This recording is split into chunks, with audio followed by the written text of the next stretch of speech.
Bienvenue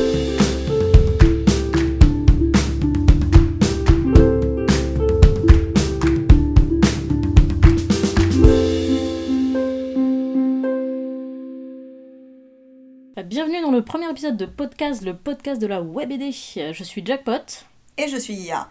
Et aujourd'hui, dans cet épisode, on va aborder le vif du sujet et on va parler de comment commencer son webcomic. Donc, dans un premier temps, Ia et moi, on va vous partager notre expérience, concrètement comment nous, on a commencé nos webcomics. Et ensuite, on reviendra ensemble sur les points importants qu'on aura abordés et on développera un peu plus et on vous donnera des conseils très concrets. Alors, c'est parti. Ia, raconte-nous, quand et comment as-tu commencé Fangs and Frights ? Oh, c'était il y a fort longtemps. Non, c'était il y a pas si longtemps que ça. Là, tu peux parler, hein. C'était il y a pas si longtemps que ça, puisque moi j'ai démarré Fangs and Frights au départ de façon très informelle. C'était juste des gribouillages que je faisais pendant mon projet de diplôme pour me relaxer un petit peu. Donc je dessinais des personnages qui sont devenus ensuite les personnages principaux de mon histoire, et ça c'était en 2015-2016. Ensuite, en courant 2016 et début 2017, j'ai développé mon histoire, toujours de façon très informelle, où en fait j'ai écrit un roman pour me détendre. Toujours. Oui, c'est ça. D'abord, c'était voilà. vraiment écrit, enfin littéraire, quoi. Ouais, c'était littéraire, oui et non, parce que justement, la raison pour laquelle j'ai fini par décider de faire un webcomic, c'est qu'il y avait beaucoup de choses qui marchaient pas du tout à l'écrit. D'accord. Et qui auraient été beaucoup mieux en dessin, et que ça faisait aussi longtemps que j'avais envie de faire de la BD, donc l'un dans l'autre, ça se goupillait bien. T'avais déjà pas mal écrit ton voilà, histoire, en fait. J'avais déjà pas mal écrit, j'avais de quoi faire plusieurs chapitres. D'ailleurs, là, on est en 2019, janvier 2019, et j'ai toujours pas rattrapé que t'avais écrit à l'époque. Ouais, le point jusqu'où j'avais écrit à l'époque. Après, il y a beaucoup de choses qui ont changé, évidemment. Mais t'avais déjà l'idée de l'histoire complète, tu savais quelle était la fin. Ouais, je savais quelle était la fin. Il y a énormément de choses qui ont changé par rapport à ça. Il y a des objectifs de personnages qui ont été modifiés et tout, mais la fin, globalement, t'avais à peu près ton histoire en tête. Ouais. Et donc quand j'ai démarré, en fait, j'avais le début qui était très clair pour moi, des points de basculement de l'histoire qui étaient un peu plus flous, mais je savais globalement que je voulais que ça dépende du personnage principal, que le point de basculement de l'histoire dépende d'un choix qu'il ait à faire, même si je ne savais pas encore précisément comment ça allait se goupiller. Et que la fin, donc, comme je disais, je savais ce que ça devait être. Et entre tout ça, entre tous ces points-là, pour les relier, c'était flou. D'accord, t'avais une esquisse globale, en fait. Voilà, j'avais une esquisse globale. Je savais que je devais aller du point A au point B, mais je savais pas comment les rejoindre encore. Et donc, à quel moment t'as su que t'étais prête à attaquer la BD ? Eh bien, donc, j'avais, comme je disais, j'avais mon début de roman qui était vraiment pas terrible. Et je me disais, oh mais non, mais c'est bête, je sais dessiner, j'ai suffisamment de matière pour là me lancer sur le début de l'histoire et pouvoir continuer à réfléchir à ce qui arrive après sans être... Voilà, pour pouvoir continuer au fur et à mesure. Donc j'ai attaqué la BD très naturellement, en fait. J'avais suffisamment de matière sans pour autant... lancer, J'avais suffisamment de matière pour me lancer et j'en avais pas encore trop pour que tout soit rigide. D'accord, ok. Et donc t'as commencé comment ? Enfin, concrètement, comment tu fais ton webcomic, quoi ? Comment j'ai fait ? Bon, bah moi, du coup, j'avais déjà mes personnages puisque c'était les premières choses que j'avais gribouillées. Et j'avais déjà mon prologue qui était un peu tout prêt. Donc j'ai juste fait du storyboard, des thumbnails pour avoir le brouillon. Et en parallèle de ça, j'ai élaboré davantage le scénario, créé d'autres personnages qui allaient avoir une importance, qui ensuite ont pu être modifiés ou virés. Et donc c'était un petit peu tout en même temps, mais disons que j'ai juste attendu d'avoir une base assez solide pour que toutes les étapes s'enchaînent naturellement. Donc concrètement, ça a donné création de personnages, histoire générale, plus de précision sur le premier chapitre, et ensuite enfin passer à la réalisation du premier chapitre, enfin du prologue en tant que tel. Et ça t'a pris combien de temps à peu près ? Oh bah c'était long. J'ai fait beaucoup de retake, j'ai refait beaucoup les premiers chapitres, et ça m'a pris quelques mois. Je saurais plus dire exactement combien de temps, mais grosso modo, j'ai commencé à faire des storyboards sérieux de l'histoire en février 2017. Ouais. Et à l'été 2017, j'avais mon prologue et mon chapitre 1 entièrement fait. D'accord. Donc Ouais. coloriser, le lettrage entre le et moment où tout. tu t'es dit je veux faire un webcomic et le moment où tu avais ta première page, ça t'a pris entre 1 an et 6 mois à peu près, grosso modo. C'est ça, À peu près, ouais. Donc beaucoup de préparation, quoi. Ouais, mais beaucoup de préparation aussi parce que je faisais énormément de choses à côté et que j'ai mis beaucoup Oui. de temps à me décider de me consacrer à cette histoire D'accord. pour en faire un webcomic. Ok, ouais. C'est-à-dire, il y a eu beaucoup de réflexions un peu en amont, ça bouillonnait, mais sans que ce soit sérieux. D'accord, ouais. Donc en octobre 2017, pour Halloween, j'ai publié enfin Fangs and Frights. Et donc à ce moment-là, j'ai publié tout le prologue d'un seul coup. Et après, j'ai égrené le chapitre 1, une page par semaine. Ouais. Et c'est le rythme de publication que j'ai conservé ensuite. D'accord. Ça t'a jamais, au niveau du format, tu t'es tout de suite dit je vais faire des planches classiques, tu sais pas. Ouais, moi, j'ai pas cherché à être original à ce niveau-là. D'accord. C'était pas du tout une préoccupation que j'avais, Ok. donc j'ai fait des. Tu te des sentais, planches. voilà, tu t'es pas posé la question, d'accord. Non. Et donc la plateforme, t'as choisi, tu t'es mise tout de suite sur Tapas. Ouais, alors j'ai fait Tapas et Tumblr en parallèle, les deux en même temps. Ouais. Tumblr parce que c'est une plateforme que je connais très Oui, bien. c'est ça, t'avais ton blog dessus. C'est ouais, ça, et je savais que l'habillage webcomic, il est plutôt pratique. Ouais. Ça ne demandait pas beaucoup d'efforts à faire et ça permettait d'être joli. Et Tapas, c'est un site communautaire spécial pour le webcomic. Oui. Et donc, c'est plutôt le site où, en fait, on va faire de l'audience. Oui, parce qu'il y a une très grosse communauté sur Tapas de lecteurs de webcomics. C'est ça. Voilà. Et effectivement, Tumblr, c'est pas trop approprié pour le webcomic, donc Parce j'ai que, beaucoup moins de lecteurs et de lectrices sur Tumblr que sur Tapas. Donc et ça s'est bien passé, t'as été bien accueilli. Ouais, franchement, Tapas, c'est vraiment très agréable en ce qui concerne toutes les interactions avec les lecteurs, les lectrices et les créateurs, créatrices aussi, puisque je suis également lectrice de webcomic. Donc, oui, il y a des systèmes d'abonnement, ça c'est pratique, ouais. Donc j'ai lancé ça. Sur Tumblr, j'ai fait 2 Tumblr, j'ai fait un en français et un en anglais, puisque je fais la BD dans les 2 langues. Sur Tapas, j'ai mis que en anglais. Ouais. Je sais pas ce que ça donnerait si je testais en français. C'est vrai que Tapas, par contre, c'est plus, c'est globalement anglophone. Je crois qu'il y a une communauté hispanophone aussi. Ah, peut-être, ouais. Je pense que ça coûte rien de tenter. Ouais, peut-être. Peut-être qu'un de ces 4, j'essaierai et je vous ferai un compte rendu à ce moment-là de est-ce que ça fonctionne bien, mais sinon, je sais pas trop. Et du coup, qu'est-ce que, rétrospectivement, est-ce que tu t'estimes que t'as bien fait est-ce que t'aurais fait différemment Alors, c'est dur de répondre à cette question parce que les choses que maintenant je ferais différemment, c'est des choses que je n'aurais pas pu savoir que je voulais les faire différemment avant d'avoir testé, en Logique. fait. Donc, il y a énormément de choses de scénario et aussi de découpage de planches que je modifierais. Mais j'en serais pas arrivée là si j'avais pas fait tout ça avant, donc je dirais non. En fait. Mais tu regrettes pas d'avoir mis du temps à bien préparer en amont, c'était vraiment nécessaire, quoi. Non, ça va. Mais c'était long, mais c'était pas intense. D'accord. Donc, Et ça t'a pas gêné de pas, pendant cette période-là, de pas pouvoir être très active sur les réseaux, poster des trucs, etc. au niveau de ton audience c'est toujours un peu chiffonnant, mais comme je produis pas énormément d'illustrations et de dessins sur le côté de mes personnages ou quoi, je suis pas tentée de me dire j'ai envie de partager ce dessin, mais ce personnage il arrive que dans tant de chapitres, donc ça va. J'ai pas trop de soucis à ce niveau-là. D'accord. Et toi alors, Jackpot, dis-nous tout. Alors c'était quand moi j'ai commencé, alors en fin 2012, j'ai eu l'idée, j'ai la révélation, ma muse m'a visité, la bonté de descendre me voir, et donc j'avais mon personnage, Joe, mon idée d'univers, je savais qu'il y avait un ranch, qu'il se passait ci et ça dans le ranch, voilà, mais mon problème c'est que je ne sais pas écrire, moi je suis quelqu'un qui... je suis une imprimante si vous voulez, mais inventer des histoires, j'en suis pas capable. Et donc ce que j'ai fait, c'est que... et puis en plus j'aime bien travailler en équipe, je trouve ça intéressant. Et donc je me suis dit, je vais chercher quelqu'un pour écrire l'histoire, quoi. Et donc heureusement à l'époque j'avais pas mal de contacts, toujours maintenant d'ailleurs, dans le fanzina, et notamment Soyuz, que je suis allée voir un peu, c'était vraiment un coup de poker, c'était un peu par hasard, tiens, Soyuz, pourquoi pas, parce qu'elle faisait Cockroach Inc. Que je lisais, que je trouvais assez rigolo, mais je savais pas du tout si ça l'intéressait, un univers western ou quoi, parce que a priori c'était pas spécialement ce qu'elle faisait. Donc je lui ai demandé un peu par hasard, je lui ai proposé mon projet, je lui ai dit voilà, j'ai cette idée, est-ce que ça te dirait d'écrire l'histoire ? Elle m'a dit oui. Banco. C'est parti, on y va. Donc voilà, ça s'est vraiment fait comme ça très très rapidement. Je lui ai envoyé donc un document avec ce que j'avais, mes idées globales. Et puis je sais pas, peut-être 2 semaines après, elle m'a envoyé un premier épisode qui était écrit, voilà, et qui m'a beaucoup plu tout de suite. Donc je me suis lancée comme ça. J'ai réalisé tout de suite le premier strip. Alors au niveau du format, Moi, j'ai tout de suite voulu faire un format atypique, pas un format planche, parce que déjà pour moi, c'était évident que ce serait un webcomic, donc j'envisageais pas du tout de l'imprimer en papier.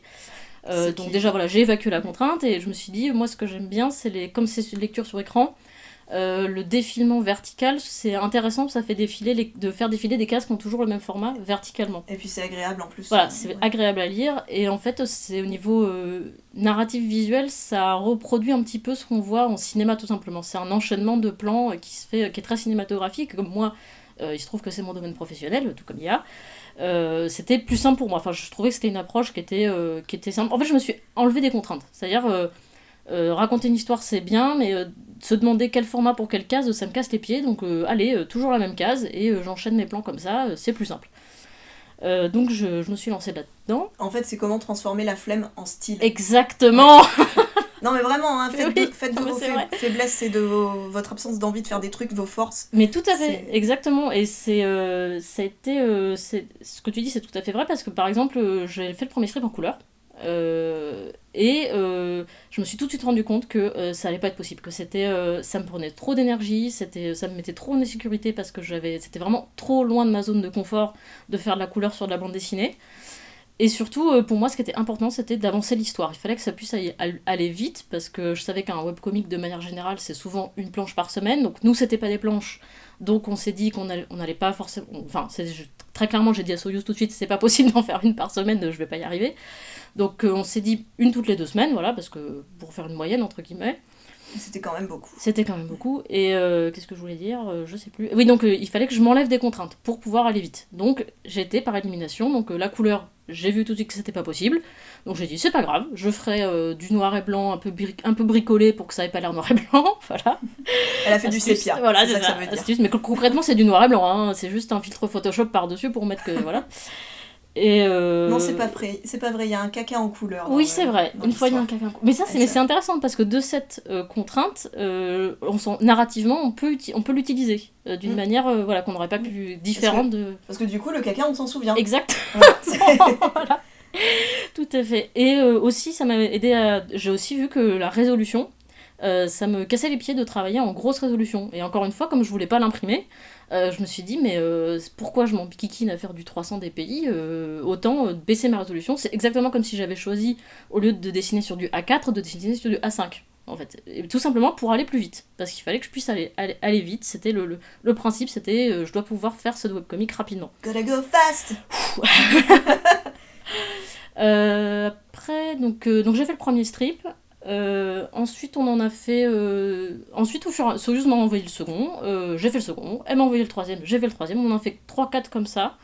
Avant de commencer la publication, on voulait quand même avoir un petit peu d'avance, un petit stock, ouais. Mais au niveau du scénario on n'avait rien, très sincèrement. On avait une idée, 3 personnages et demi, et sinon c'était vraiment c'était à la volée, c'était très spontané, c'était Soyuz qui écrivait, on se faisait des petits brainstorms entre nous pour se dire tiens, pour se donner plus ou moins des pistes, mais c'était vraiment au strip on va dire, hein. J'allais dire au jour le jour, mais voilà. Au strip. C'était très très spontané, une avance extrêmement... pas d'idée de long terme ou quoi que ce soit. Et alors au niveau de la plateforme... Oui, parce que vous, ouais. Donc moi j'ai parlé de Tumblr et Tapas, mais ouais. vous n'êtes pas du tout là-dessus. Non, on n'est pas du tout allé sur Tapas au début, parce qu'on aime bien faire les choses comme il faut pas les faire. Alors moi j'étais principalement sur DeviantArt, c'était là où j'avais le plus d'audience, donc je me suis dit je mettrai sur DeviantArt tout simplement. Et en dehors de ça, j'avais un blog sur Blogspot à l'époque. Je sais pas si il était encore actif, mon blog, parce que mon blog était principalement sur Tumblr, mais j'avais un Blogspot avant, donc je connaissais le site et je savais qu'il était assez pratique au niveau de la customisation. Je pouvais faire pas mal de trucs dessus, donc j'ai eu envie de... Voilà, on s'est dit on va faire le site principal du webcomic sur Blogspot, donc ce qu'on a créé. Et puis on en a quand même mis un sur Tumblr aussi, on a ouvert un Tumblr, puisqu'on était aussi toutes les deux sur Tumblr avec nos blogs personnels, mais on l'a vite abandonné en fait, parce que c'était, contrairement à IA, qui a un format classique pour lequel il y a des templates adaptés par défaut sur Tumblr, nous comme c'était un format différent... Donc, des templates, des habillages par défaut. Voilà, des habillages par défaut avec des navigations, etc. Nous on avait, au niveau de notre... clairement, uploader les strips sur Tumblr, c'était un cauchemar, parce qu'il fallait les découper, c'était resizé, c'était pixelisé, c'était un enfer. Donc on a fini par l'abandonner, puis surtout qu'on n'avait pas de feedback en fait. Donc voilà. Oui, c'est l'un des gros soucis de Tumblr. Et bien plus tard, on a commencé une publication sur Tapas, il y a à peine un an et demi, je crois à peu près. Ouais. Donc voilà, donc juillet 2013, on arrive à juillet 2013 où on a lancé la publication donc, sur Blogspot, sur Divantart et sur Tumblr. Et ensuite, c'est parti en total freestyle. C'est-à-dire que, comme je l'ai dit, on écrivait en flux tendu au fur et à mesure. Donc tous les 2 semaines, il fallait que je tombe un strip. Alors progressivement quand même, on a réussi, on s'est un petit peu plus... on a quand même fini par comprendre qu'il fallait qu'on structure un peu plus notre scénario. Mais ça s'est fait de manière vraiment très très progressive. C'était pas du tout ce qu'on avait prévu à la base.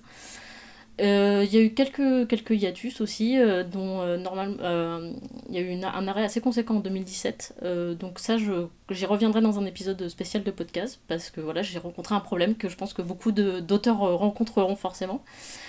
Et donc voilà, ça s'est fait comme ça. Au final, on a, contrairement à IA, vraiment, on a très très peu de préparation en amont. Voilà, ça s'est fait peut-être pendant effectivement les 6 premiers mois de 2013, je faisais les strips. Les 3-4 premiers strips, donc parallèlement je postais quand même sur mes réseaux des aperçus, je disais je prépare mon webcomic, voilà, mais vraiment beaucoup moins de préparation que toi. Et justement, est-ce qu'il y a des regrets pour vous d'avoir commencé aussi impulsivement, sans préparation, ou est-ce que finalement, no regrets? Alors, no regrets. Vraiment, j'ai aucun regret, parce que même si au niveau de l'histoire, ça aurait pu être mieux construit, amené un peu plus solidement, etc., si on avait réfléchi plus avant, moi je regrette pas parce que justement c'est ce qui m'a permis de me lancer sans avoir peur en fait. Si je m'étais dit je veux faire une histoire qui se passe comme ci, qui se passe comme ça, je me serais mis trop de pression. Je me serais dit j'en suis pas capable, tout simplement. Parce que vraiment, quand on a commencé, comme on n'avait pas d'idée, je ne pouvais pas me dire ah mais cette scène je serais jamais capable de la dessiner puisqu'elle n'était pas écrite en fait. Voilà, c'est arrivé hein, mais au moment de commencer je le savais pas. Donc vraiment j'ai aucun regret. C'était 15 jours avant, on m'aurait demandé est-ce que tu veux faire un webcomic, j'aurais dit mais ça va pas, j'en suis pas capable, c'est trop de boulot, jamais quoi. Alors que là c'était allez, hop, on y va. Aucune question, aucun regret. Vraiment, non, pas de regret. Bah c'est super. C'est super, tout à fait. Faites du webcomic, c'est bien. Donc voilà, donc, ça c'était nos témoignages. Donc maintenant, on va un peu débriefer tout ça. Donc, supposons que vous souhaitez faire un webcomic. Vous avez une idée. Bravo, c'est super, vous avez une idée, vous avez envie d'en faire un webcomic. Alors, première chose, il faut que vous soyez très motivé. Oh oui. C'est beaucoup de responsabilités. C'est un peu comme adopter un chien, vous voyez. Ça va vous embarquer sur du long terme. Mais ça coûte moins cher en croquettes. Oui, ça coûte... Oh, ça dépend de la taille du chien.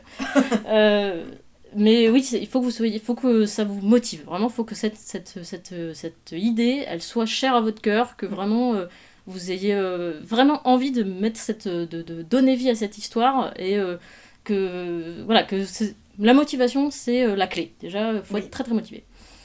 Et malheureusement, ce qui va se passer, c'est que vous allez probablement avoir très peur. Oui, vous allez... Souvent, on veut commencer un webcomic et on a peur ou on est bloqué. Par exemple, Jackpot nous disait à l'instant que si elle avait trop réfléchi, elle aurait pas pu commencer. J'aurais été paralysée. Voilà, parce que souvent, selon notre personnalité ou quoi, on n'a pas forcément peur de la même chose. Et globalement, je vais vous donner des listes de questions à vous poser pour essayer d'identifier qu'est-ce qui peut vous bloquer si c'est votre cas. Il faut identifier pourquoi on a peur. Donc, qu'est-ce qui vous bloque ? Est-ce que c'est mon niveau en dessin ou en scénario ou quoi ? Est-ce que c'est parce que je suis trop perfectionniste ? Tout aspect du webcomic doit absolument tout être parfait, sinon c'est tout ou rien, je me lance pas. Spoiler alerte, vous n'y arriverez pas. Non, vous n'y arriverez pas. Est-ce que j'ai peur de pas aller jusqu'au bout et de perdre ma motivation en cours de route ? Est-ce que j'ai peur de pas trouver un public ? Est-ce que j'ai peur que ce soit trop de travail ? Ou alors je sais juste pas par où commencer ? Mm-hmm. Et alors, pour résoudre son blocage, et bien là, selon donc les questions que vous vous êtes posées, selon le problème que vous avez et selon votre personnalité, la réponse va pas être la même. Et donc, évidemment, ouais. Ça va vous demander un minimum d'introspection. Mais grosso modo, voilà d'autres questions que vous pouvez vous poser pour essayer de commencer à résoudre tout ça. C'est... Il va falloir faire le tri dans vos objectifs. Trier vos objectifs, c'est la première étape. Donc, quel compromis est-ce que je suis prêt à faire ? Est-ce qu'il y a des éléments, des personnages, des arcs narratifs que je peux retirer ou fusionner pour alléger le travail, par exemple ? Parce que vous allez vous dire « Oh, mais ça va, 4 arcs, c'est pas grand-chose » mais en fait, c'est énorme. Ouais. Donc, déjà, commencer avec un seul arc, ça fait une tâche moins colossale, voilà. Ça fait moins peur. Less is more. Ouais. Qu'est-ce qui est indispensable dans l'histoire ? Qu'est-ce qui est indispensable dans mon dessin ? Qu'est-ce qui est indispensable pour que je m'amuse ? Ça, c'est très important. Ouais. ça, c'est les éléments que vous allez avoir envie de Ouais. garder. En fait, partez plutôt de... Voyez ce qui vous amuse et, et faites le tri autour, en fait. Voilà. Élaguez comme ça. C'est ça. Et du coup, qu'est-ce qui n'est pas indispensable, ni dans l'histoire, ni dans mon dessin, et qu'est-ce qui ne m'amuse pas? Ça, c'est les éléments que vous pouvez retirer sans état d'âme. Et après, du coup, dans la même veine, c'est qu'est-ce que je préfère faire, si j'ai le choix entre deux choses, mais que je sais que je suis pas capable de faire les deux. Qu'est-ce que je ne veux vraiment pas faire? Qu'est-ce que je voudrais faire, mais avec quoi je ne suis pas à l'aise, donc quoi je voudrais m'améliorer? Ça, c'est important aussi, parce que c'est quand même une des raisons pour lesquelles on a souvent envie de faire de l'art en général. De toute façon, ça vous mettra en difficulté à un moment donné, donc il faut vous préparer à ça, mais voilà, faut y aller en douceur, en fait. Exactement. Et donc, sur quoi je veux m'améliorer? Et est-ce que je veux m'améliorer sur ce poids-là en faisant du webcomic? Ou est-ce que j'aimerais avoir atteint un certain niveau avant de faire mon webcomic? Ça, c'est un peu... Ça dépendra de votre personnalité, je pense, mais moi, je dirais globalement, lancez-vous dans la BD, vous allez vous améliorer pendant. Vous mettez pas trop de pression au niveau du niveau... Au niveau du niveau. Enfin, oui, au niveau du niveau. En fait, de toute façon, on n'a jamais le niveau qu'on veut. Ça, c'est très clair. On est éternellement insatisfait. Voilà, vous trouverez toujours quelqu'un qui est plus fort que vous. De toute façon, vous serez toujours un truc que vous n'arrivez pas à dessiner comme vous voulez. Ce sera frustrant. Mais en fait, ce qu'il faut, c'est penser à ce que vous arrivez à faire, en fait. Voyez ce que déjà vous pouvez faire et avec ça, essayez de construire ce que vous pouvez. Faites un peu du Lego, quoi. Vous avez pas toutes les briques, mais avec celles que vous avez, vous pouvez quand même faire quelque chose. Et au fur et à mesure, vous débloquerez d'autres compétences. C'est ça. Et donc, là, je vais revenir un tout petit chouïa sur mon expérience personnelle à ce niveau-là, mais par exemple, moi, mon défi principal pour faire ma BD, en dehors de faire la BD en soi, c'était que je voulais faire de la couleur parce que j'étais très mal à l'aise, et donc c'était mon gros défi. Et la seule chose que j'ai attendue, non pas vraiment, parce que comme je vous ai dit dans la première partie, il y a beaucoup de choses qui se sont bien goupillées pour que ce soit le bon moment pour moi de faire de la BD, mais avant ça, j'étais très complexée avec la façon dont je faisais les décors. Et du coup, à partir du moment où j'ai juste un tout petit peu mieux fait mes décors, pas pour qu'ils soient beaux, mais pour qu'ils soient juste corrects et qu'on comprenne qu'il y avait un décor en face, quoi, je me suis dit, ok, c'est bon, je réfléchis plus, je m'améliorerai pendant que je le fais. Exactement. Je voulais pas me bloquer avec ça. Et donc ensuite, en termes de personnalité aussi, voilà les réponses que vous pouvez essayer de vous apporter, c'est...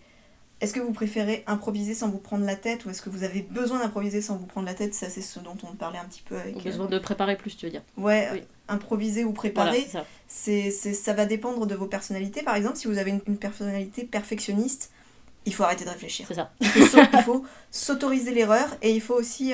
je pense que ça, vous trouverez la façon de faire qui correspond avec vous, mais par exemple, vous pouvez vous donner un nombre de retakes, de retouches maximum sur vos pages, ou un temps limité. Ouais. C'est-à-dire, par exemple, pour faire une page, je m'autorise 3 passes de retouches, ou alors je m'autorise 1 semaine pour le faire, et après, c'est fini. Mettez-vous en condition, essayez-vous, donnez-vous un exercice. Voilà, je veux faire un webcomic 1 page par semaine, est-ce qu'en 1 semaine, j'arrive à faire 1 page? Déjà, voilà, c'est un bon test. Exactement. Si vous savez pas par où commencer, ce qui est un autre problème, c'est faites-vous plaisir, en fait, je pense que c'est le meilleur moyen de commencer, c'est choisissez de commencer par la chose que vous prenez plus de plaisir à faire.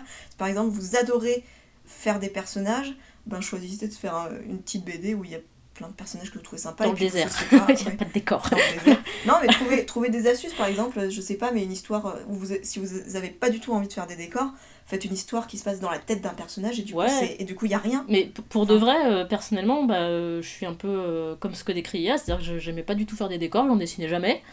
Et voilà, j'ai choisi une histoire qui se passe littéralement dans un désert. Donc, c'est-à-dire que Joe, ça se passe principalement dans un ranch qui est perdu au milieu de nulle part. Donc, mais la plupart de mes décors, c'est des plaines, quoi. Donc, c'est pas pour rien. C'est juste parce que j'avais pas envie de dessiner des bâtiments, vraiment. Et alors, si c'est la quantité de travail qui vous effraie, là, moi, je donnerais un conseil un petit peu inverse que celui que je donnerais aux personnalités perfectionnistes. C'est lancez-vous en premier dans un petit projet sur lequel vous soignez l'écriture pour savoir précisément quelle quantité de travail vous aurez à faire. Ouais, ça c'est ce que t'as fait toi. Ouais, moi j'avais fait ça, donc il y a des années, c'était en 2015 je crois, ou en 2014. J'avais fait une toute petite BD de 20 pages, juste pour voir comment ça se passait de faire une BD de A à Z, en fait. Ouais, c'est vrai que c'est intéressant. Donc de tester un petit peu toutes les étapes, et de voir et de pouvoir commencer à être capable d'estimer un petit peu quelle quantité de travail ça représentait. Ça, c'est si vous avez peur de la quantité de travail, ou que vous avez envie de faire des tests, mais que vous avez conscience que vous êtes que ça va pas vous empêcher de vous lancer, que vous allez pas vous servir de ça comme prétexte pour jamais faire votre projet de cœur en fait. Non, ouais. Mais c'est vrai que c'est important. Rétrospectivement, c'était pas ma première BD non plus, Joe. J'avais déjà fait des bandes dessinées dans des fanzines qui étaient des histoires très courtes. Et c'est vrai que c'est un bon exercice quand même, avant de s'embarquer dans une histoire, une saga de 800 pages de Space Odyssey, Space Opera, avec 150 personnages. C'est vrai que ça peut être raisonnable de commencer par un petit one-shot. Voilà. Voilà. Donc globalement, quelles que soient vos préoccupations, c'est baisser un peu vos objectifs au moins au début, et après vous rajouterez des chaînes. Et partez du principe que vous ferez des erreurs, n'importe lesquelles. Hein. Ah oui, vous les ferez probablement toutes, de toute façon. Oui. Vous aurez des regrets, mais c'est pas grave. Mais en même temps, vous aurez des regrets, oui et non, parce qu'il y aura des choses où vous direz ouais, j'aurais vraiment pas dû faire ça comme ça, mais c'est pas grave, vous pourrez rattraper ensuite en fait. Ou pas, ou juste le laisser et ça vous servira pour plus tard. Voilà, de toute façon, on apprend toujours de ses erreurs. On évolue avec son œuvre en fait. Aussi, on n'est plus du tout la même personne quand on termine sa BD que quand on l'a commencé. Ah oui, non, surtout sur un webcomic que vous allez faire pendant plusieurs années, c'est logique. Et surtout, soyez sympa avec vous-même, faites-vous plaisir. Vraiment, ça va être le cœur du truc. Donc, un autre petit conseil que je donnerais pour les gens qui auraient encore un peu des difficultés après ça et qui auraient besoin d'aborder les choses un peu différemment, concentrez-vous sur 2 aspects pour commencer votre webcomic et pour le faire. Donc, mettez le paquet sur un truc que vous adorez faire et avec lequel vous savez que vous êtes à l'aise, et mettez le paquet sur un truc avec lequel vous voulez vous améliorer. Voilà, mais un seul. Choisissez deux pôles, quoi. Ouais, mais choisissez-en un seul pour essayer de trouver un équilibre entre le plaisir et le challenge pour vous améliorer, pour pas... non plus vous ennuyer, voilà, à faire toujours pour pas vous ennuyer, pour vous dire oui j'ai vraiment progressé, et pour vous dire oui je me suis vraiment fait plaisir. Les deux c'est important. Et au fur et à mesure de webcomic, comme je disais tout à l'heure, vous rajouterez des challenges, des contraintes supplémentaires. Donc moi par exemple, le challenge que j'ai en ce moment, c'est que, bon déjà je réécris une bonne partie du scénario qui tenait pas très bien debout, et puis surtout je voudrais essayer de me focaliser sur mes dialogues parce que je me suis rendu compte que c'était un truc auquel je prêtais pas du tout attention et je me suis rendu compte que j'en étais pas du tout satisfaite. En fait, au fur et à mesure, vous allez évacuer des choses qui vous posent problème parce que vous allez les acquérir, et au fur et à mesure, ça va vous permettre de vous intéresser à d'autres choses que au début vous pouvez pas. En fait, c'est pas global. Faut pas se dire je veux que ce soit parfait dès le début. C'est en gros, c'est comme dit Toru dans Fruit Basket, vous avez une pile de linge à laver. Ne regardez pas la pile de linge, commencez par le linge qui est à vos pieds. Vraiment, décomposez, faites une étape à la fois. C'est ça. Personne n'est là pour vous dire ça doit être parfait dès le début. De toute façon, sachez-le, votre histoire, personne n'en veut, personne ne l'attend. Le monde n'a pas besoin de votre webcomic. Il n'y a que vous qui en avez besoin. Donc, quelque part, c'est libérateur en fait de penser ça, de se dire de toute façon, voilà, je peux faire toutes les heures que je veux, on fait pas de la chirurgie cardiovasculaire, c'est pas grave quoi. Donc, c'est ça. Parce que soyez nihiliste, optimiste. C'est-à-dire, rien n'a d'importance, donc je fais ce que je veux. Exactement. Et j'y prends du plaisir, parce que le plus dur dans le webcomic, le début c'est assez difficile de démarrer quand on est bloqué. Mais c'est pas l'étape la plus dure. Non, le plus dur, c'est de tenir la distance, c'est tenir sur la durée. Ouais. C'est une course d'endurance, voilà. Donc le début, ça va être douloureux, on va pas vous mentir. Il y a un moment donné, quelles que soient vos peurs, quelles que soient vos appréhensions, et on va pas vous donner la recette miracle, il faudra aller au-delà, passer outre, vous jeter à l'eau tout simplement. Oui. Mais ensuite, le plus dur, ça va être de continuer. Donc c'est pour ça, commencez pas forcément en voyant petit, mais en voyant plus petit que ce que vous voulez. Commencez par le commencement. Voilà. Tout simplement. Alors concrètement, comment est-ce qu'on s'y prend ? Voilà, vous allez voir si, en fonction de vos personnalités, si vous avez besoin de beaucoup de préparation comme IA, ou si vous voulez y aller comme ça, ou en freestyle, ça c'est it's up to you. Il faut quand même que vous ayez un petit peu de scénario écrit, enfin une idée globale, voilà, ça à peu près, on est tous d'accord. Voilà. Au moins, sachez, si c'est pas la fin de votre histoire, sachez que vous voulez aller d'un point A à un point B. Voilà, à peu près. Ou soit un point B, soit dans mon cas, dans le cas de Joe, vous avez une matrice en fait, un univers qui est posé dans lequel il peut se passer des choses. Voilà. Oui. Alors, qu'est-ce qu'il faut faire ou pas faire ? On va vous donner nos petits conseils, le conseil de Tata IA et Mamie JP. Hein. Alors, premièrement, vous avez une idée de titre, le titre est important, pensez à le googler. Oui. Voilà, pour vous renseigner sur est-ce que déjà il était déjà utilisé avant ou pas, est-ce que c'est pas un truc un petit peu limite, dans une autre langue, ou que sais-je, voilà. Renseignez-vous là-dessus. plutôt un titre... en général, on dit les titres courts, c'est mieux. Les titres courts qui restent un peu en tête, c'est ce qu'il y a de mieux, mais après vous faites comme vous voulez, faites comme vous le sentez. Voilà. Googlez, pensez juste à le googler. Ouais, le plus important c'est de googler son titre et de voir si ça correspond pas déjà à autre chose. Voilà. Alors, un point très très important, j'insiste, que votre lettrage soit lisible. Oh oui. Vraiment, vous pouvez être tenté de faire votre lettrage à la main, mais vraiment, il faut que vous ayez une écriture qui soit vraiment belle. Moi, je vous conseille honnêtement de le faire numériquement. Oui. Télécharger une typo, il y en a plein. Ça fait gagner énormément Déjà, de temps. ça fait gagner du temps, et de toute façon, quelqu'un qui arrive sur votre webcomic et qui trouve que les bulles sont écrites trop petites, il va pas rester. Oui. Il va pas le lire. Vraiment, il fera pas l'effort. Lire sur écran, c'est différent de lire sur papier, donc faites des tests au niveau de votre lettrage, vérifiez que ça s'affiche correctement, que c'est pas trop gros, mais surtout pas trop petit. Ça peut être un peu gros, mais vraiment, faites bien attention à ça. Faites des tests éventuellement en faisant... en mettant une page de test sur internet et regardez sur un écran directement ce que ça donne, et puis vous verrez de suite si la typo elle est trop petite ou trop grande. Vous pouvez tester aussi sur différents supports, parce que les gens maintenant vont aussi lire sur smartphone ou sur tablette. Donc pensez à tester la taille de votre lettrage, que ce soit lisible. Au niveau de la navigation de votre site, selon la plateforme que vous choisissez, si vous êtes sur un site comme Tapas, vous n'aurez pas à vous poser cette question, mais si vous créez votre propre site, ou même sur Blogspot, ce que j'ai fait, il faut que quand on arrive sur votre site, ce soit clair. C'est-à-dire qu'on puisse tout de suite trouver de quoi parle votre histoire. Que vous ayez une section où vous pitchez, ça parle de ci, sans raconter tout, c'est juste un pitch. Pour dire, par exemple, c'est de la fantasy ou c'est de la science-fiction, tout simplement juste... baliser, montrer ce que c'est, il faut que ce soit très facile à trouver, faut qu'on puisse naviguer simplement d'une page à l'autre, qu'en un clic on puisse aller à la page suivante ou à la page d'avant. Moi je trouve important qu'il y ait un endroit où on voit le nombre de pages que vous avez déjà. Essayez de faire un index en fait, où quand la personne arrive sur votre comic, elle dit ah tiens ça a l'air sympa, pour combien de temps j'en ai à la lire tout simplement, est-ce qu'il y a 150 pages à rattraper ou est-ce que vous en êtes au début, voilà, donc juste une page où on voit tous les épisodes que vous avez, le nombre de chapitres, etc.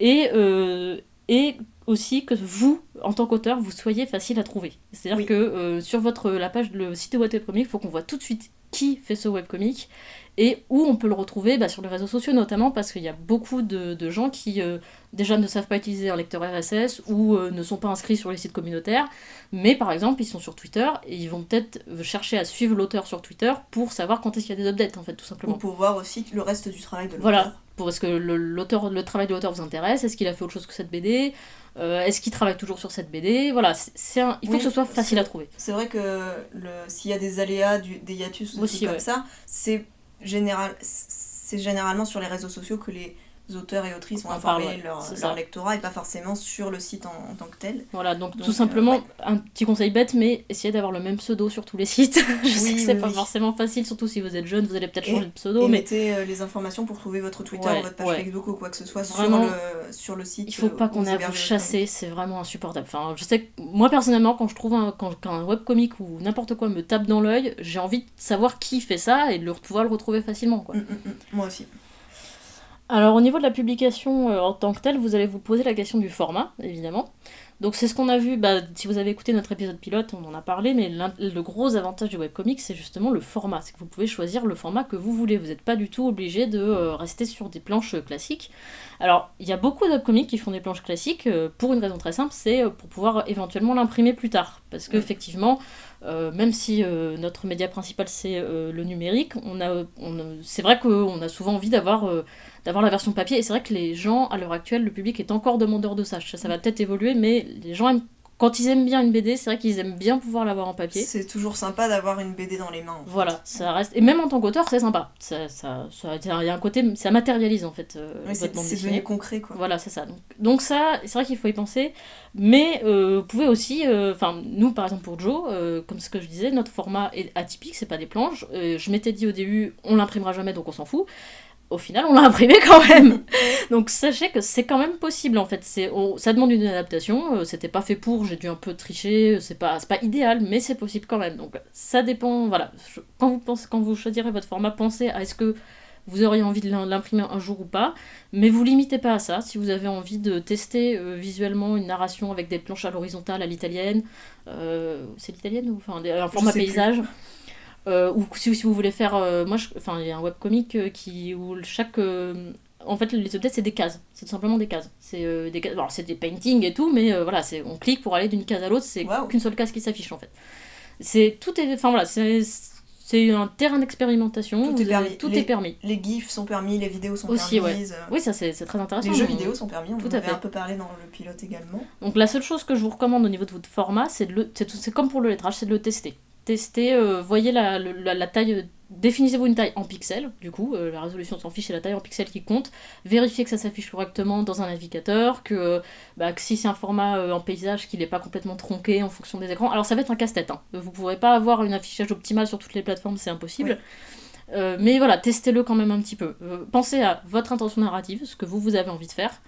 Et tester sur quelques supports, voilà, pour vérifier que ça s'affiche. Puis vous voyez aussi peut-être que vous aurez envie que ce soit plus lisible sur PC ou plus lisible sur smartphone selon ce que vous voulez donner comme expérience à vos lecteurs et lectrices. Mais... Et sachez aussi que de toute façon, c'est aussi le problème du numérique, c'est notamment pour les couleurs, vos couleurs seront jamais affichées pareil d'un écran à l'autre. Oui. Voilà. Les écrans ils sont jamais configurés exactement de la même façon, ils n'affichent jamais les couleurs exactement ça fait aussi partie des choses qui font que je dis que la couleur, tant pis quoi.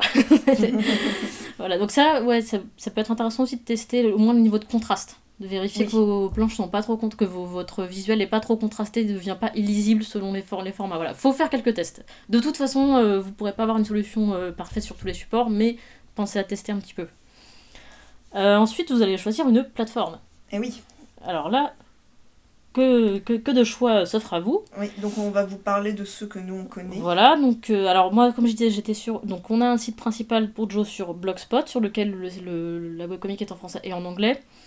L'avantage de Blogspot c'est que c'est facile à customiser, c'est qu'il y a vraiment au niveau visuel j'ai pu faire ce que j'avais envie, le site est joli, voilà. Ouais, très agréable à parcourir. Voilà, par contre niveau de la navigation ça a été très compliqué de mettre en place un système simple.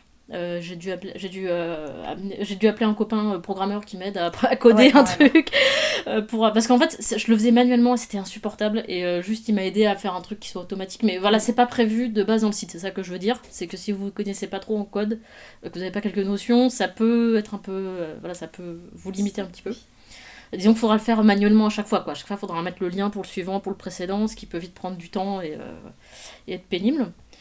Et sur Blogspot, il y a des commentaires, par contre, il n'y a pas vraiment d'interactivité dans le sens où vous n'êtes pas notifié des réponses. Enfin, quand vous répondez à un commentaire, la personne ne va pas être notifiée. C'est pas un site communautaire, en fait. N'importe qui peut répondre, donc voilà, c'est un peu dans le vent à ce niveau-là. Donc voilà, Blogspot, je recommande pas nécessairement, en fait. Moi, j'ai mis aussi sur DeviantArt parce que j'avais ma communauté dessus, mais en tant que tel, c'est pas un site pour les webcomics, vraiment. C'est pas pratique, il n'y a pas de navigation, il n'y a rien, donc... je recommande pas spécialement DeviantArt. Sauf si vous avez peut-être déjà une grosse communauté dessus. Sauf si vraiment vous avez une communauté, mais au niveau ergonomie du webcomic, vous pouvez pas customiser ni rien du tout, donc c'est pas l'idéal. Et après il y a les sites communautaires. Donc alors, moi je vous ai ramené des stats. Ah là là, elle a bossé. Hein. Parce que je sais que moi j'aurais bien aimé avoir accès à ce genre d'informations quand j'ai démarré, donc je vais vous dire un petit peu. Quand est-ce que j'ai commencé à utiliser quelle plateforme, parce que j'en ai testé plein en fait par curiosité, et est-ce que j'ai vu des différences dans le public que j'ai obtenu dessus, les interactions et tout ça. Donc alors pour Fangs and Frights, j'ai démarré en ouvrant simultanément un Tumblr en anglais, un Tumblr en français, et je suis allée sur le site communautaire Tapas en anglais. Alors le Tumblr en anglais, donc ouvert depuis octobre 2017. Et au 25 janvier 2019, dessus, j'ai réussi à avoir 225 abonnés. Donc moi, je trouve ça pas mal pour un Tumblr. Après, on sait pas exactement quelle est l'interactivité des gens avec, parce qu'on n'est jamais notifié quand les pages sont juste vues dans les... Non, pour ça, Tumblr, c'est pénible. Donc Tumblr, c'est un peu dur. Et puis aussi, on sait pas si les gens, ils sont abonnés, mais des fois, ils voient pas. Aussi. Ouais. Donc l'un dans l'autre, je suis pas sûre de très bien savoir ce que signifient ces 225 abonnés, vraiment. Et en moyenne, j'ai 10 à 15 notes, réactions par billet, c'est-à-dire pêle-mêle des likes, des retweets, non pas sur Tumblr, des reblogs et des petits commentaires. Ouais, c'est mais pas mal. Globalement, l'interactivité est pas faux folle. Non, parce qu'on peut pas répondre aux commentaires sur Tumblr. C'est très compliqué. Ouais. Et sur Tumblr français, ça marche beaucoup moins bien. C'est pareil, ouvert depuis octobre 2017. Au 25 janvier, j'avais 82 abonnés. Mais par contre, j'ai l'impression que proportionnellement, j'ai plus de réactions sur la version française que sur la version anglaise. Oui. Parce que là, j'ai 5 à 10 notes par donc, post. Du coup, logiquement, ça en a quand même plus. Voilà. Donc, pour moi, les avantages de Tumblr, c'est que l'habillage du webcomic, il est, à part si vous avez donc un format atypique, il est très simple à mettre en place et il est très simple à personnaliser. Et il est gratuit. Aussi. Par contre, c'est pas du tout un site fait pour les webcomics et les interactions avec le public sont très difficiles, comme je disais. Voilà. Donc, Tapas, version anglaise, ouvert depuis octobre 2017, et au 25 janvier 2019, j'avais 580 abonnés. Et c'est beaucoup. Oui, voilà. C'est de loin le site où ça marche le mieux, parce que c'est vraiment un site communautaire où les gens qui viennent dessus, ils veulent lire des webcomics. C'est ça, c'est que le public du webcomics, c'est un public de niche. Et moins sur ces sites communautaires, vous êtes sûr qu'il y a des gens qui lisent du webcomic, tout simplement, quoi. Et du coup, comment ça se passe sur Tapas ? Y a... Alors, j'ai beaucoup de réactions, j'ai environ 50 likes et j'ai toujours quelques commentaires. Ouais, il y a beaucoup de commentaires par page. Et les interactions sont vraiment très simples dessus parce qu'on est notifié quand des gens laissent des commentaires, même quand ils laissent des likes. Et en plus, sur ce site aussi, on peut mettre des catégories sur notre travail. Donc, par exemple, moi j'ai mis catégorie fantasy et je sais plus quoi. Ça facilite la recherche, Voilà, donc les gens ils peuvent chercher par centre d'intérêt aussi, ce qui est vraiment bien. Et donc... La seule chose qui est dommage sur Tapas, c'est qu'on peut pas trop customiser. Oui, non, personnalisation. La personnalisation est difficile et vous pouvez pas mettre de page avec du contenu annexe. Par exemple, sur Blogspot, nous on a une page où on présente le casting du webcomic, ce qui est intéressant à faire aussi. Je recommande de faire, si vous avez la possibilité de le faire, une page où vous présentez les personnages principaux, c'est sympa aussi. Et ça, sur Tapas, on peut pas le faire, c'est un peu dommage. Ou alors il faut rajouter ça au milieu entre deux chapitres. Mais ça casse le rythme, c'est pas... Voilà. C'est pas terrible. Et c'est optimisé pour les smartphones aussi. Ah oui, il y a une application. Il y a une application. Donc je m'en suis servi un peu aussi et elle est vraiment très sympa. Et au niveau du format, c'est assez libre parce que nous, on arrive à mettre nos strips qui sont donc des formats atypiques. Il faut peut-être parfois les découper, mais ils s'affichent correctement. Donc, voilà. Et c'est gratuit et c'est très facile à utiliser. Faut juste s'inscrire. Faut s'inscrire. Et par contre, le Not Safe for Work, il est censuré. Donc tout ce qui est trop violent ou nudité sexuelle... Nudité pas sexuelle, ça va. Organes génitaux, non. D'accord, ok. C'est un peu... ils ont l'air un peu touchy, c'est-à-dire quand on accepte les règles d'utilisation, ils nous disent vous acceptez de ne pas mettre ce genre de choses. Et donc dans le doute, moi j'ai toujours mis... Il y a possibilité de mettre un petit truc pour dire qu'on a du mature content. Ce qui fait que les pages mature content, elles sont pas visibles aux gens qui sont pas inscrits. Oui, ça c'est comme Tumblr. Ou DeviantArt même. Et du coup, y a des comics que je suis aussi où ils ont souvent des parties génitales qui sont montrées et là ils mettent systématiquement un cache en fait. D'accord. Donc, voilà. Bref. Pour vous donner une petite idée aussi, pour comparer avec d'autres sites, T'as été sur SmackJeeves ? Oui. SmackJeeves. Donc sur SmackJeeves, je m'y suis inscrite depuis septembre 2018, donc c'est un autre site communautaire de webcomics. Et au 25 janvier 2019, soit 5 mois, c'est ça ? Soit 5 mois plus tard, j'ai que 15 abonnés. Ça marche pas très bien. Pour vous donner une idée, voilà, sur Tapas, au bout de 1 mois, j'avais 23 abonnés. Non. Voilà. Donc je sais pas comment SmackJeeves fonctionne. Il y a une grosse communauté dessus. Je sais pas du tout. Mais pour moi, SmackJeeves, son gros avantage, c'est qu'il est ultra personnalisable. On peut faire des très très jolis sites uniquement si on s'y connaît en code. Voilà. Si on s'y connaît pas, c'est impossible. Je n'ai même pas été capable de changer le fond d'écran. Non mais SmackJeeves, moi personnellement, j'aime même pas lire des webcomics sur SmackJeeves. Je trouve ça pas facile la navigation, je la comprends pas. Et l'interaction avec les usagers est vraiment pas terrible du tout. Pas ouf. L'ergonomie est horrible. SmackJeeves, pas terrible sur 20. Voilà, non, moi Nous déconseillons. Ensuite, l'autre site communautaire que j'ai testé, c'est Webtoon. Alors lui, je l'ai ouvert très récemment. Je l'ai ouvert le 16 janvier 2019. Et au 25 janvier, j'ai déjà 41 abonnés. Cool. C'est de loin la croissance la plus rapide que j'ai eue. Et donc, sur Webtoon, j'ai l'impression qu'il y a une très bonne communauté, ou alors ils savent bien mettre leurs comics en avant pour qu'ils soient accessibles aux gens qui cherchent spécifiquement certains trucs. Il y a quelques réactions, les commentaires, des likes, ok.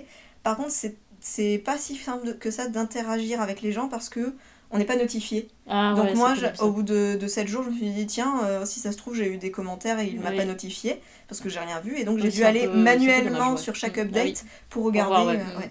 Et alors, Webtoon, c'est également optimisé pour le smartphone, Ouais, et il y a l'expérience de l'appli, lecture sur smartphone est très bien. Mais du coup, sur PC, selon la façon dont vous mettez votre page en ligne, en fait, ça peut être un peu désagréable. C'est-à-dire que chaque update, vous pouvez mettre le nombre de pages que vous voulez qui vont être visibles en scrolling vertical. Euh, mais pour passer d'une update à l'autre, ça va être à l'horizontale. Ah, Donc oui, il faudra d'accord. cliquer. Ok. Et du coup, moi, ça m'a un petit peu décontenancé. Parce que j'avais l'habitude que ce soit entièrement l'un, soit entièrement Ouais, l'autre. ouais. Mais c'est pas très grave, ça a pas l'air D'accord. ça a pas l'air de Mhm. gêner les gens. Ok. Donc, Webtoon, tu recommandes plutôt. Ouais, Webtoon, je reconnais Ok. bien, surtout si on a envie d'avoir Ouais, une bonne communauté. c'est ça. Tapas, pour moi, pour l'instant, c'est C'est le celui mieux. que je préfère. Sachant que le seul bémol, c'est que Tapas et Webtoon, c'est quand même principalement en anglais. Oui, Vous pouvez ouais, mettre webcomic en français dessus. On sait pas trop au niveau de la communauté française s'il y a autant de public. C'est sûr que c'est mieux si vous avez une traduction anglaise. Et par contre, au niveau francophone, il y a le site qui s'appelle Amilova, qui a une grosse communauté de lecteurs, où vous pouvez aussi essayer de mettre votre webcomic. Je sais que je connais quelqu'un qui a mis son webcomic dessus et il y a quand même apparemment une communauté assez présente. Bon, Après, j'ai pas encore eu le temps, on n'a pas encore le temps de le tester, mais voilà, Amilova, ça peut être intéressant. Et donc, en gros, sur toutes les plateformes, faut quand même garder à l'esprit que les vues, comme j'en ai parlé un peu avec Tumblr, on sait pas forcément qu'est-ce que ça veut dire. Toutes les plateformes ne disent pas quelles sont exactement les vues. Oui. Des fois, il n'y a pas moyen de savoir si votre webcomic a été vu, s'il n'y a aucune réaction qui est laissée. Donc, faut pas se focaliser dessus, quoi. Faut pas Non, prêter une attention voilà. démesurée aux stats. C'est plutôt intéressant à regarder comme ça, Voilà. mais... Et de toute façon, c'est pas parce que vous avez beaucoup d'abonnés que vous aurez beaucoup de vues. En fait, il y a toujours il y a un ratio de, je sais pas, entre 10%, voire moins. Enfin, Ouais. c'est pas parce que vous avez 1000 abonnés que vous aurez 1000 vues, en fait. Oui. C'est vraiment Et d'ailleurs, il y a peut-être des gens qui sont comme moi qui trouvent un webcomic qu'ils aiment bien, ils le mettent dans leur bibliothque pour plus tard, mais ils passent et des ils le mois à relisent pas le jamais, lire. voilà, c'est ça, ouais. Ouais. Je pense qu'il y a beaucoup de Je ça, suis- il y a je peut-être suis, aussi des je bots. suis horrible. Voilà. Non, mais on le sait, quoi. Ouais. Voilà, vous allez aussi vous poser la question du rythme de publication. Maintenant que vous avez à peu près choisi votre... Alors, bon, souvent les webcomics... Enfin, c'est possible que vous choisissiez plusieurs plateformes. Hein. Alors, sachez bien que ça va vous prendre du temps. Ça va être pénible. Il va falloir essayer d'optimiser votre fonctionnement quand vous faites des updates, parce que ça peut vite être casse-pied. Donc, voilà, sachez-le. C'est du temps qu'on passe pas à dessiner, en fait, à faire ça. À gérer les updates, poster sur Blogspot, sur Tapas, sur DeviantArt, machin. Voilà, c'est du temps. C'est pas la partie la plus agréable du travail. Donc le rythme de publication, alors traditionnellement c'est 1 à 2 pages par semaine, c'est ça, pour les webcomics classiques. Ça dépend beaucoup des webcomics, ça dépend des gens. Ça dépend tout simplement de vous, de votre vie, de dans quel cadre vous le faites. Moi je sais qu'une page par semaine, je vous l'ai dit, c'était pas envisageable parce que je suis pas à temps plein, c'est ce que je fais sur mon temps de loisir.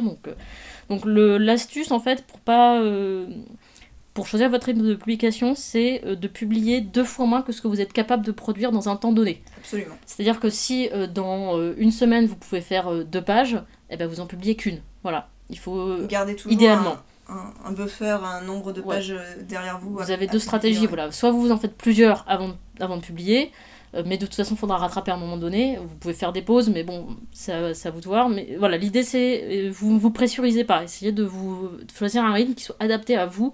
Alors nous, avec Joe, on était à un strip toutes les 2 semaines, maintenant on est à un strip par mois. Alors bon, c'est sûr que un strip par mois, on se dit l'audience va peut-être être moins réactive, mais au final c'est pas important en fait. Ce qui est important c'est que l'histoire elle continue. Et moi de toute façon je pouvais pas faire autrement, donc un strip par mois parce que c'est comme ça et pas autrement. Point final. Donc pensez à votre confort, voilà.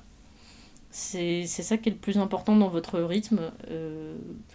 Oui, parce que finalement, que ce soit le rythme ou tous les autres éléments de comment vous faites votre webcomic, il n'y a aucune contrainte. Voilà, c'est ça. Faites ce que vous voulez avec les règles qui s'appliquent le mieux à vous. Voilà. Choisissez vos propres règles. Tout ce qu'on vient de vous dire, vous pouvez très bien dire j'en ai rien à faire, je fais ce que je veux, et vous auriez bien raison. C'est une expérience unique, individuelle, chacun fait ce qu'il veut, et c'est bien comme ça. En conclusion, le webcomic, il faut avant tout travailler pour soi et se faire plaisir. C'est ça. Il faut être son fan numéro 1 pour être la personne qui se motive le plus à se dire je veux voir la fin de mon histoire. Exactement, et c'est pas du tout quelque chose qu'on fait pour sa renommée personnelle ou pour sa notoriété. Ouais, ça, soyez-en sûrs, vous ne deviendrez pas une star, non. vous ne gagnerez pas beaucoup d'argent, non. Et vous n'aurez pas tout de suite beaucoup de public. Ça peut vous arriver d'avoir du public, mais c'est vraiment pas garanti du tout. Il y a beaucoup de paramètres qui entrent en compte pour est-ce que je vais avoir du public voilà. ou pas, et il y en a énormément que vous pouvez pas gérer vous-même. C'est ça, en fait. Ça doit pas être votre motivation première en fait. C'est, même s'il y a que votre maman ou votre petit frère qui lit votre BD, et ben c'est pas grave. L'important c'est que vous la fassiez, oui. Et que ça vous donne du plaisir et que ça vous apporte quelque chose à vous.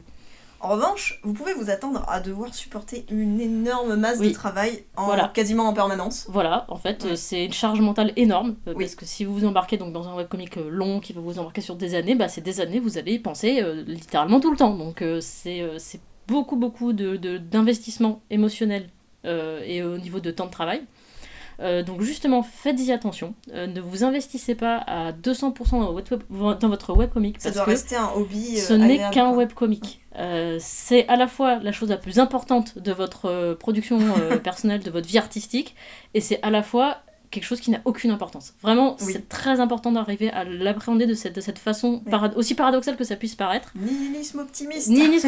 Mais c'est vrai. Et moi, je vous conseille, tout simplement, ayez d'autres activités à côté. Si, je sais pas, faites de l'instrument de musique, un sport, quelque chose qui aussi vous motive et aussi vous fait plaisir. Ne mettez pas tous vos œufs dans le même panier, tout simplement. Puis si votre webcomic devient une corvée, mais constamment, ça va pas, vous allez lâcher. Ça va parce pas qu'il y a toujours des moments où ça va être contraignant, mais tant qu'il y a un équilibre, un plaisir contrainte sur le long terme, ça va quoi. C'est que ça va être pénible à certains moments, mais tant qu'au fond ça continue à vous faire plaisir, c'est ça qui est important, parce que pour entretenir votre motivation, il faut que vous ayez du plaisir à le faire. Sinon vous allez pas y arriver. Le jour où vous faites votre webcomic et à chaque fois que vous essayez de travailler dessus, vous avez envie de faire autre chose, c'est qu'il faut faire autre chose. C'est qu'il faut faire une pause, c'est que ça va pas, c'est qu'il faut peut-être arrêter, c'est pas grave, voilà.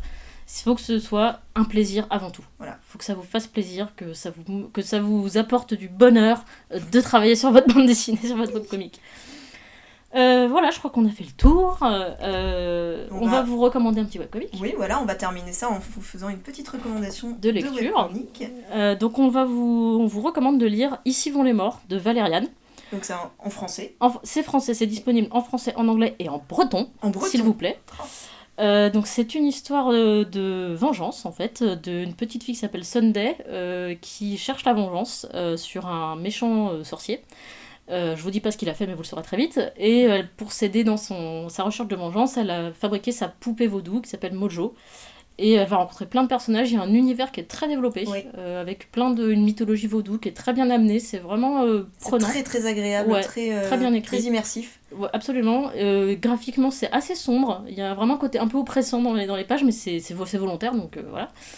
Et il y a, je crois, 6 ou 7 chapitres déjà. Il y en a beaucoup. Il y en a au moins 6, et je crois ça que c'est fait quelques heures de lecture. Voilà. Et je crois que le chapitre qui vient de commencer, ce sera le dernier, il me semble. D'accord. Voilà. Donc c'est bientôt, elle va bientôt arriver au terme de son histoire. En tout cas, narrativement et dans les personnalités des personnages, c'est vraiment super. On vous le recommande chaleureusement. Donc on vous mettra bien sûr le lien dans la description. Évidemment. Et voilà, nous avons fait le tour de comment commencer son webcomic. On espère que ça vous aura apporté... ça vous aura un peu aidé. Voilà. Et donc c'est la fin de cet épisode de podcast. Merci beaucoup de l'avoir écouté. N'hésitez pas à nous laisser des commentaires, des likes, à vous abonner à la chaîne. Vous connaissez la chanson. Et on se retrouve bientôt dans le prochain épisode de podcast qui portera cette fois-ci sur le thème outils et techniques. Attention, ça rigole plus. Et ouais, à bientôt. À bientôt.